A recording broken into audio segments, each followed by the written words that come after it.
महाराष्ट्राच्या राजधानीमध्ये 120 पटसंख्येच्या शाळेसाठी केवळ एक शिक्षक अशी एक मोठी बातमी एका वृत्तपत्रात मुंबईच्या आली.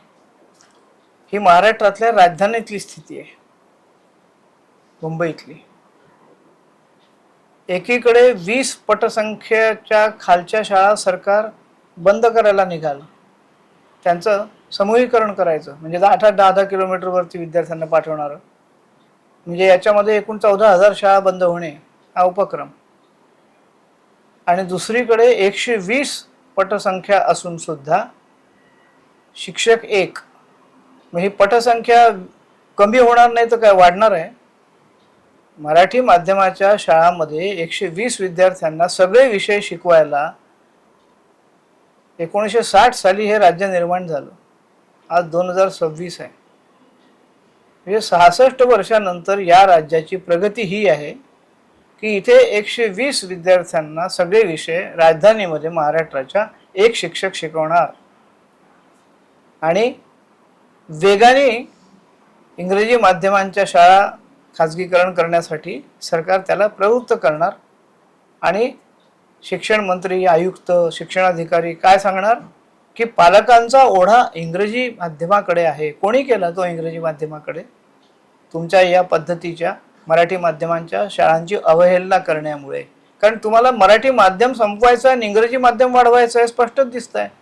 नाही तर 120 पटसंख्येसाठी राजधानीमध्ये एकच शिक्षक आहे हे वर्तमानपत्रात आल्यानंतर आम्हाला कळवून मग आम्ही सरकारला सांगावं. इतकी सरकारची यंत्रणा सक्षम आणि समर्थ आहे का की त्यांना हे माहिती नाही इथे शिक्षक दिले पाहिजेत, इथली पटसंख्या कमी होऊ शकते, ही शाळा बंद पडू शकते? म्हणजे हे सगळं जे चाललेलं आहे ते शाळा बंद करण्यासाठी चाललंय मराठी माध्यमांच्या आणि इंग्रजी माध्यमांच्या वाढवण्यासाठी चाललंय का? हे प्रश्न आम्ही विचारले आहेत. हे जाणून बुजून चाललेलं आहे का? हेही प्रश्न आम्ही विचारले आहेत. सगळ्यांना विचारले, संबंधितांना, मुख्यमंत्र्यांपासून शालेय शिक्षण मंत्र्यांपासून तर महापालिकेचे, मुंबईचे सुद्धा. म्हणजे नवी मुंबई महापालिकेचा तो उद्योग, नर्सरीपासून शिक्षण रूपांतरण योजनेचा, मुंबई महापालिकेचा हा उद्योग 120 पटसंख्येच्या शाळेला केवळ एक शिक्षक देण्याचा. धोरण काय आहे तुमचं? मग शेवटी मराठीचे मारेकरी आहेत कोण? इंग्रजी नाही, हिंदी नाही, कोणती भारतीय भाषा नाही, आपणच आहोत. आपणच जर मराठीची एवढं अवमूल्यन, एवढी अवहेलना करतो, मराठी माध्यमाकडे ओढा वाढूच नये असे जर प्रयत्न जाणीवपूर्वक केले जात असतील तर मराठी माध्यमाच्या शाळा बंद होणे याच्याशिवाय दुसरं भवितव्य आहे काय? आणि हे कोणाला हवं आहे? पालकांना नको आहे? आम्हाला तर नकोच आहे, राज्यालाही नको आहे. कोणाला हवं आहे? शासनाला, प्रशासनाला, मूडभर खाजगीकरणाच्या मागे असलेल्या शिक्षणाचा उद्योग करू इच्छिणाऱ्या, नफा कमावू इच्छिणाऱ्या त्यांना, त्यांच्यासाठी चाललंय का झोकळं हे शिक्षण? हे सगळे प्रश्न वारंवार या अशा बेजबाबदार पद्धतीच्या चालवल्या जाणाऱ्या शासन प्रशासनाकडून यातून निर्माण होत असतात. हा सुद्धा प्रश्न फार गांभीर्याने 15 जूनच्या राज्य भाषा सल्लागार समितीने विचारलेला आहे. हा काय प्रकार काय चाललेला आहे? आम्ही महापौराला विचारलंय, आयुक्तांना विचारलंय. उत्तर न देणे ही संस्कृतीच आहे सगळ्यांची. दुर्लक्षच करायचं, उत्तरच द्यायचं नाही, जणू काही घडलंच नाहीये त्यांच्या दृष्टीने. तुम्ही काय वाटेल तेवढी बडबड करा आणि त्यांच्या म्हणजे ते जणू ठार बहिरे असल्यासारखं. ऐकायला जर कोणी तयार नसेल तर या राज्याचं दुसरं काय होणार आहे? याच्याशिवाय शाळा बंद पडणार नाही तर काय सुरू राहणार आहेत मराठी माध्यमाच्या? पालकच मुलांना मराठी शाळांमध्ये पाठवत नाहीत असं संबंधित सांगतात. अशी स्थिती निर्माण तुम्ही करता. अशा परिस्थितीत मराठी माध्यमाच्या शाळा वाचवण्याचे कोणते निर्देश शासनाने काढलेले आहेत? कोणत्या पद्धतीने शाळा वाचवल्या पाहिजे याची योजना दिलेली आहे? आणि त्याचा किती अहवाल शासनाचे जबाबदार अधिकारी बाकीच्यांना मागतात? का ही स्थिती उद्भवते याचा का नाही अहवाल तुमच्याजवळ? का तिथे एकच शिक्षक आहे? त्याची कुठलीही यंत्रणा नाही आहे का? इतके अधिकारी आहेत, इतके कर्मचारी आहेत, इतके विभाग आहेत, इतका पगार दिला जातो, ते कशासाठी? केवळ त्या लोकांना नोकरी देण्यासाठी का? राज्याचा पैसा आहे ना. कशासाठी दिला जातो? कशासाठी नेमले जातात लोक? हे सगळं करण्यासाठी. हे जर तुम्ही करणारच नसाल तर तुम्हाला जाब तर विचारलाच पाहिजे. या स्थितीला मराठी माध्यमांच्या शाळाच्या किंवा ही स्थिती 120 पटसंख्येला एक शिक्षक कोणी निर्माण केली? पालकांनी नाही निर्माण केली, आम्ही नाही निर्माण केली, शासनाने निर्माण केली. आणि दुरुस्ती पालक नाही करू शकणार, ती मुंबई महापालिकेला करायची आहे. करत नसेल तर शालेय शिक्षण विभागाने त्यांना जाब विचारायचा आहे, नसेल तर त्यांच्यावरती कारवाई करायची आहे. किती कारवाई करता तुम्ही बेजबाबदार लोकांवर अशा? याची पाहणी कोण करतं, तपासणी कोण करतं, अहवाल कोण देतं, त्याच्यावर पुढे काय होतं? काहीच होत नाही. कोणीच कोणाला उत्तरदायी नाही. मराठी माध्यम, मराठी शाळाच नाही तर एकूणच मराठीच्या सगळ्या स्थितीवरती, सगळ्या क्षेत्रातल्या श्वेतपत्रिका सरकारने काढा. हे आम्ही किती वर्षापासून सरकारला सांगतोय, ते आम्ही पुन्हा सांगितलंय या पत्रामध्ये या निमित्ताने, की कळू द्या ना राज्याला मराठीचं काय चाललेलं आहे या राज्यामध्ये प्रत्येक क्षेत्रामध्ये. आम्हीच सांगतोय प्रत्येक वेळेला लिहून बोलून आमच्या अशा व्हिडिओमधून. सरकार कुठे काय सांगताय? सरकार का त्याच्यावर पांघरून घालताय? शासन प्रशासन का मुख घेऊन बसताय? श्वेतपत्रिका काढा, कळू द्या लोकांना मराठीचं काय 66 वर्षामध्ये या राज्याचं आपण केलेलं आहे. कोण जबाबदार आहे त्यांच्यावर जबाबदारी निश्चित करा, कारवाई करा, जबाबदार धरा, लोकांना उत्तरदायी धरा. कोण करून घेईल? हे करून घेणं खूप गरजेचं आहे. ते होत नाहीये म्हणून आपल्याला वारंवार तेच ते बोलावं लागतं. शासनाला जी जबाबदारी पार पाडायची आहे, त्यांना शिक्षणाचा उद्योग करून स्वयं अर्थसहाय्यित फक्त शिक्षण करायचं आणि सरकारने अंग काढून घ्यायचं. मग 120 पटसंख्येला एक मिळो की 240 पटसंख्येला एक शिक्षक मिळो, तिकडे लक्ष द्यायचं नाही. याच्यासाठी शासन नाही आहे. शासनाने त्याच्याकडे लक्ष देण्यासाठी आहे. परंतु शासनाला हेच करायचं आहे का? त्याचा अजून एक पुरावा. एका शिक्षणाधिकाऱ्यांनी कनिष्ठ महाविद्यालयांच्या वेळा या कोचिंग क्लासेस मध्ये विद्यार्थी जातात आणि महाविद्यालयात येत नाही, म्हणून कनिष्ठ महाविद्यालयांच्या वेळा बदला असे आदेश काढले आहेत. किती विद्वान अधिकारी आहेत! अरे तुम्हाला कोचिंग क्लासेस चालवण्यासाठी पगार मिळतो आहे, त्यांचं हित सांभाळण्यासाठी की कनिष्ठ महाविद्यालयाचं हित सांभाळण्यासाठी मिळतो आहे? त्यांच्यासाठी यांच्या वेळा का बदला? कोचिंग क्लासेस काय तुमच्या शालेय शिक्षण विभागाच्या अखत्यारीत आले आहे का? असा प्रश्न आम्ही विचारलेला आहे पत्रामध्ये. तुम्ही म्हणा हो म्हणून, मग आम्ही मान्य करू. घ्या ना कोचिंग क्लासेसला तुमच्या अखत्यारीत. तसंही कोचिंग क्लासेसचं आणि शाळांचं जे टायअप आहे, महाविद्यालयांचं आणि कोचिंग क्लासेसच्या कंपन्यांचं जे टायअप आहे, हे तर सगळं जगजाहीर आहे. 58,000 कोटी रुपयांचा आज कोचिंग क्लासेस हा देशात उद्योग आहे.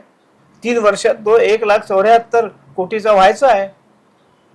तो वाढवण्यासाठी आपण कनिष्ठ महाविद्यालयांच्या वेळा बदला म्हणतोय का? काय येत नाहीत मुलं कनिष्ठ महाविद्यालयात का जातात कोचिंग क्लासेसमध्ये? विद्यार्थ्यांचं शासनाला, संबंधित अधिकाऱ्यांना आम्ही हे विचारलं आहे की त्यांनी कोचिंग क्लासेसला न जाता त्यावेळेत महाविद्यालयात यावं असं वातावरण तुम्ही तिथे निर्माण करून दिलेलं आहे की नाही? जर त्यांना कोचिंग क्लासेसमध्ये आपण उत्तीर्ण होण्याची अधिक शक्यता आहे, अशी गुणवत्ता आणि दर्जा आहे, असं शिक्षण आहे असं वाटत असेल तर ते महाविद्यालयात कशाला येतील? फक्त प्रमाणपत्र घेण्यासाठी. हे सामान्य माणसालाही कळतं.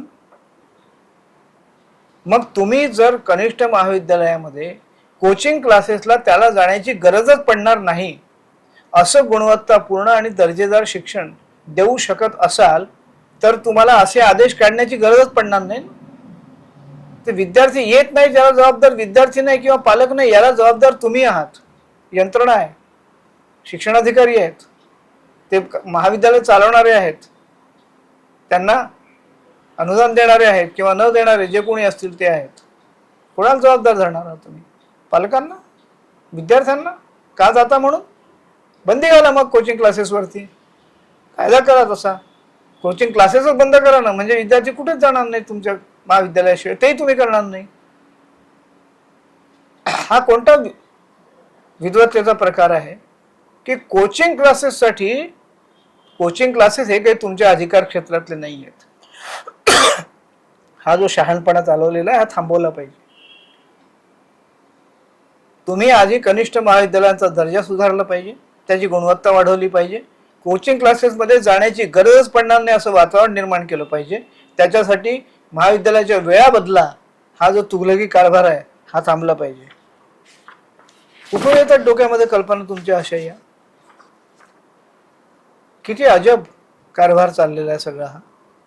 इतके विद्वान अधिकारी आपल्याजवळ आहेत आणि इतकं करूनही विद्यार्थी आलेच नाही कनिष्ठ महाविद्यालयामध्ये, तर मग तुम्ही काय कोचिंग क्लासेसला कनिष्ठ महाविद्यालयाचा दर्जा देणार आहे का? काय योजना काय आहे तुमची? गृहीत धरा की नाही आले तरी सुद्धा, तुम्ही वेळा बदलल्यानंतरही नाही, कशाला येतील? जर तिथे पाहिजे ते मिळत नसेल तर काय येतील? आणि पालक तरी का आग्रह धरतील तिथे त्यांना पाठवण्याचा? मग अशा स्थितीमध्ये काय कनिष्ठ महाविद्यालय बंद करणार आणि कोचिंग क्लासेसला कनिष्ठ महाविद्यालयाचा दर्जा देणार? योजना काय? धोरण काय? काय याच्या मागे भूमिका काय? ती जरा स्पष्ट व्हायला पाहिजे. महाराष्ट्रातल्या अत्यंत सुरचित, सुस्थापित शालेय शिक्षणाचा गेल्या 10-12 वर्षामध्ये पूर्णतः पाया उद्ध्वस्त करणं चाललेलं आहे आणि त्याच्यामध्ये आता ही नवी भर पडते. हा जो कोचिंग क्लासेसचा बाजार आहे, या बाजाराच्या हिताच्या रक्षणासाठी चाललेलं आहे काय सगळं, की तो बाजार वाढवण्यासाठी चाललेला आहे? कशासाठी नेमकं असे विचित्र निर्णय घेतले जातात? हा जो सगळा लाखो कोटी रुपयाचा उद्योग आहे, हा कशामुळे निर्माण झाला? हा यामुळे निर्माण झाला की शासनाला शिक्षणामध्ये गुंतवणूक करायची नाहीये.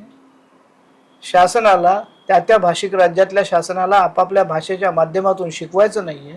सगळ्यांचे हितसंबंध इंग्रजीमध्ये गुंतलेले आहेत आणि कोचिंग क्लासेसचा सगळा व्यवसाय हा इंग्रजीवरती अवलंबून आहे. इंग्रजी माध्यमच जर राहिलं नाही तर कोचिंग क्लासेसचा लाखो कोटी रुपयाचा व्यवसाय जो आहे तो बुडीत खात्यात निघेल. म्हणून हितसंबंध इंग्रजीत गुंतलेले आहेत. म्हणून ते शिक्षण रूपांतरण धोरण आणून इंग्रजी माध्यम नर्सरीपासून सुरू करा म्हणतात. इकडे मराठी माध्यमाच्या शाळा बंद करून इंग्रजी माध्यमाच्या करा म्हणतात आणि त्याचा खापर पालकांवर फोडतात. पालकांवर फोडून काहीच उपयोग नाही आहे. हे खापर शासन प्रशासनावरच फोडलं पाहिजे. विद्यार्थी कनिष्ठ महाविद्यालयात आले पाहिजे, कोचिंग क्लासेसमध्ये जायला नको, याची काळजी घेण्याची जबाबदारी कोचिंग क्लासेसची नाही आहे. ते तो उद्योग करायला बसले, धंदा करायला बसले. तुम्ही त्यांचा धंदा वाढवायला बसलेले आहात का? तुम्ही आधी आपली कनिष्ठ महाविद्यालय जी आहेत ती अशा दर्जाची करा, अशा गुणवत्तेची करा, अशा पद्धतीची करा की जिथे अनेक जिल्हा परिषदेच्या शाळांमध्ये, अनेक खाजगी शाळांमध्ये अनेक शिक्षक आणि संचालक या पद्धतीने प्रयत्न करतात की तिथे नुकतंच कोल्हापूर जिल्ह्यामधल्या एका शाळेचं उदाहरण आहे की तिथे रांगा लागतात लोकांच्या, पालकांच्या प्रवेशासाठी. असंही वातावरण निर्माण करणारे लोक आहेत ना, मग तुम्ही ते का नाही करू शकत? हे अपवादात्मक का आहेत? अपवादात्मक काय राहायला पाहिजे? आपली बांधिलकी कशाला आहे? आपली निष्ठा कशावर आहे? हे सगळं जे आहे हे अधिकाऱ्यांनी तपासलं पाहिजे. शासन प्रशासनाने सुद्धा या बाबतीमध्ये निश्चितपणे जाब विचारला पाहिजे. भाषा सल्लागार समितीने जो विचारला आहे त्याचं पुढे काय होतं ते आपण बघू. धन्यवाद.